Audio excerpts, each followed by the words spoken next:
Penyelidikan semacam itu sangat menarik dalam dirinya sendiri, dan Qin Yichen bahkan lebih sadar akan makna yang dalam dari kata-kata itu. Jelas bahwa ada Patriark Zongtian, Chang Lei, yang dipukuli dan memar dan bengkak, dan banyak tetua yang bergegas kembali dari kejauhan. Menghadapi begitu banyak orang, tetapi memilih untuk bertanya pada diri sendiri. Ini menunjukkan bahwa Anda harus memihak pada diri sendiri. Bahkan Qin Yichen tidak menyangka bahwa orang di belakang layar orang ini benar-benar dapat menghubungi Tuan Muda dan membiarkan Tuan Muda berdiri di pihak mereka. Saya harus mengatakan bahwa pola ini sangat bagus. Bahkan bantuan asing yang dia cari sangat sempurna. Tuan kecil, kepala berikutnya dari gereja pembunuh dewa. Selama dia berbicara, apalagi yang tidak bisa dilakukan? Memikirkan hal ini, hati Qin Yichen bertekad, setidaknya hari ini dia tidak khawatir tentang hidupnya.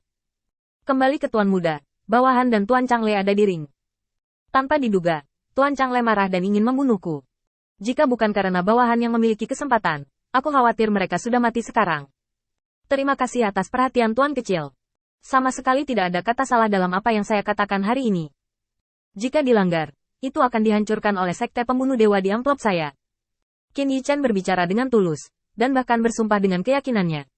Tuan kecil itu sedikit bingung, dan berbalik untuk melihat Patriark Zongtian di samping. Apa yang dia katakan itu benar? Patriark Zongtian menggelengkan kepalanya dengan cepat. Tuan, tolong jangan salah paham. Ini hanya diskusi. Diperkirakan Chang Lei ingin mensimulasikan adegan di medan perang. Awal sedikit lebih berat. Semuanya salah paham. Kita semua adalah anggota keluarga Zongtian, dan kita semua di bawah komando Tuan kecil. Bagaimana kita bisa melakukan hal-hal yang merugikan diri sendiri? Patriark Zongtian menjelaskan tanpa daya. Pernyataan ini sebenarnya hampir tidak masuk akal. Bagaimanapun, di mata semua orang, kekuatan Chang Lei adalah hasil dari menghancurkan Qin Yichen yang menyamar. Tuan kecil Killing the Gods tertawa kecil. Bisakah Patriark Chang Lei berani bersumpah dengan iman? Apa yang baru saja dikatakan adalah kebenaran. Tidak ada pernyataan yang salah. Tiba-tiba, subjek keluarga Chang Lei diblokir. Sumpah. Hal ini bukan lelucon. Meskipun penjelasan saya sendiri dapat dibenarkan, tetapi tidak demikian. Dia awalnya berencana untuk merusak atau bahkan membunuh Qin Yichen. Sumpah sekarang. Aku takut sebelum sumpah selesai. Kamu harus dicincang sampai mati oleh guntur langit. Tuan Muda mundur selangkah, tiba-tiba mengangkat tangannya, dan menamparkan wajah Chang Lei yang memar dan bengkak. Kamu benar-benar membunuh rekanku dari gereja pembunuhan para dewa. Kupikir kamu bosan hidup. Mungkinkah kamu benar-benar berpikir aku tidak tahu? Jika kamu tumbuh lebih kuat dari bagaimana kamu bisa begitu malu? Patriark Zongtian, aku menyarankan kamu untuk berpikir dengan hati-hati sebelum berbicara. Kaki Patriark Zongtian gemetar ketakutan. Di depan Tuan kecil, dia tidak berani memiliki kelalaian, jadi dia berlutut dan memohon belas kasihan. Adapun Chang Lei, yang dipompa, tidak ada yang peduli dengan keberadaannya sekarang. Tuan Muda menegur, dan kemudian kembali ke depan Qin Yichen, mengulurkan tangannya, dan menepuk dahinya dengan ringan. Segera, kabut hitam menghilang, dan wajah Qin Yichen terbuka di depan semua orang. Itu dia. Qin Yichen panik sejenak. Bagaimanapun, ingatan yang diperoleh dengan metode rahasia pemakan jiwa tidak lengkap. Dia tidak tahu berapa banyak orang yang telah melihat wajah asli Di antara mereka, yang paling mungkin adalah Patriark Zongtian, dan orang lain yang hadir mungkin telah melihatnya. Tubuh Qin Yichen menegang, dan kesadarannya bersandar, mencari kesempatan untuk keluar. Tangan yang menekan dahinya bergoyang tiba-tiba, dan wajah halus muncul di depan Qin Yichen. Rambut emas panjang jatuh perlahan, dan hal pertama yang menarik perhatian adalah bibir merah pucat. Meskipun pangkal hidungnya tidak menonjol, itu membuat wajahnya sempurna. Ketika mata biru pucat muncul di mata Qin Yichen, orang-orang seperti Qin Yichen yang telah melihat dunia juga terkejut. Dengan wajah yang cantik, 1 poin lagi berlebihan, dan 1 poin lagi tidak cukup.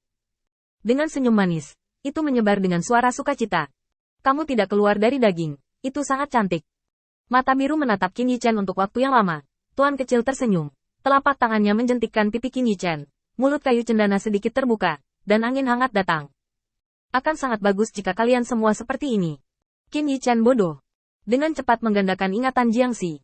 Desahan lega datang dari lubuk hatiku. Ternyata tidak semua orang perlu keluar dari tubuh fisik untuk mengendalikan kabut hitam. Alasan mengapa mereka menggunakan kabut hitam untuk menutupi diri adalah untuk menutupi posisi medium jiwa pada tubuh yang digunakan untuk bertindak. Untungnya, tidak pernah mengungkapkan identitas aslinya karena seseorang diam-diam menunjukkannya. Menurut rencana awal, dia ingin membuatnya lebih mudah untuk menyembunyikan identitasnya ketika dia beraksi. Tanpa diduga, langkah ini sangat membantu Qin Yichen sekarang. Karena tidak ada yang tahu wajah aslinya, saya tidak perlu menutupinya setiap hari. Dia menunjukkan wajah aslinya di depan umum di Sekte Pembunuh Dewa. Dan bahkan jika dia benar-benar dibangkitkan di masa depan, tidak ada yang akan mempercayai retorikanya lagi. Bakatmu sangat bagus. Aku harus menghadiahimu sesuatu dan memberimu kartu hall yang tidak ada yang berani menyentuhmu. Hati Qin Yichen disebut curang. Kartu truf yang dijanjikan oleh tuan kecil itu sendiri, apalagi keluarga Zongtian di masa depan. Bahkan jika orang-orang di Sekte Para Dewa ingin menyentuhnya, mereka harus terlebih dahulu mempertimbangkan apa maksud tuan kecil itu. Begitu dia menundukkan kepalanya untuk mengungkapkan rasa terima kasihnya, tangan ramping itu memegang pipi Qin Yichen. Dengan ciuman ringan di dahi Qin Yichen, tuan muda melepaskan tangannya dan melangkah mundur. Mulai sekarang, kamu akan menjadi kesatriaku. Aku menunggumu di Sekte Dewa, menunggumu untuk tumbuh menjadi kekuatan tingkat satria.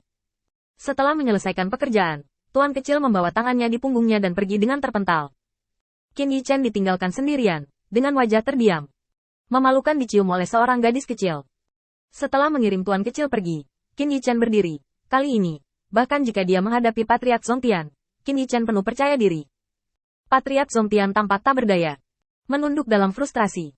Ini masih terlambat.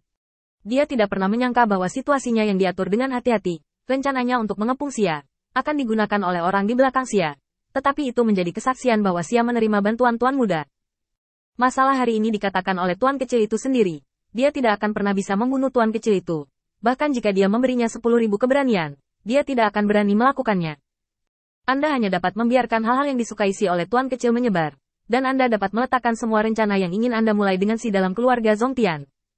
Karena jika Anda memprovokasi Anda sekarang, Anda tidak bisa bergaul dengan tuan muda. Patriark Zongtian, jika tidak ada yang salah, aku akan pergi dulu. Setelah selesai berbicara, Qin Yichen tidak menunjukkan wajah apapun kepada Patriark Zongtian, dan jatuh tanpa melihat ke belakang. Dia mengambil pelayan kecil itu dan kembali ke rumahnya. Gigi Zongtian Patriarch gatal karena kebencian. Bajingan sialan ini, siapa yang ada di belakangnya? Siapa yang bisa menyenangkan tuan muda? Ayo, segera selidiki orang-orang yang bertemu dengan tuan kecil hari ini. Aku ingin melihat berapa lama mereka bisa bersembunyi.